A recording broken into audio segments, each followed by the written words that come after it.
अरे कहवा से मिया फुलाई छोटी नदी कहवा पे फूलाई कहरा लौकिया अरे कहवा पे से मिया फुलाई छोटी नदी कहवा पे से मिया फुलाई छोटी नदी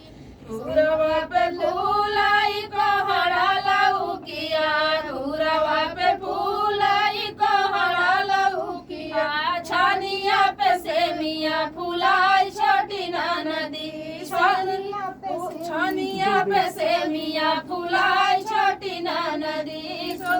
छानिया पे से मिया फुलाई छोटी नदी के हो सिंचाई कहरा लौकिया के हो सिंचाई कहरा लौकिया के हो सिंचाई सेम छोटी नदी के हो सिंचाई सेम छोटी नदी सासू सिंचाई कहरा लौकिया सासू सिंचाई कहरा लौकिया सासुरु सिंचाई सेम छोटी नदी सासुरु सिंचाई सेम छोटी नदी सासुरु सिंचाई सेम छोटी नदी के हो तोड़ाई कहरा लौकिया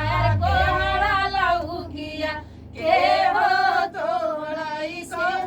के हो तोड़ाई कहरा लौकिया कहरा लौकिया के हो तोड़ाई सेम छोटी नदी के हो तोड़ाई सेम छोटी नदी सासुरु तोड़ाई कहरा लौकिया कहरा लौकिया सासू तोड़ाई सेम छोटी नदी सासू तोड़ाई सेम छोटी नदी ससुर तोड़ाई कहरा लौकिया कहरा लौकिया सासू तोड़ाई सेम छोटी नदी सासू तोड़ाई सेम छोटी नदी।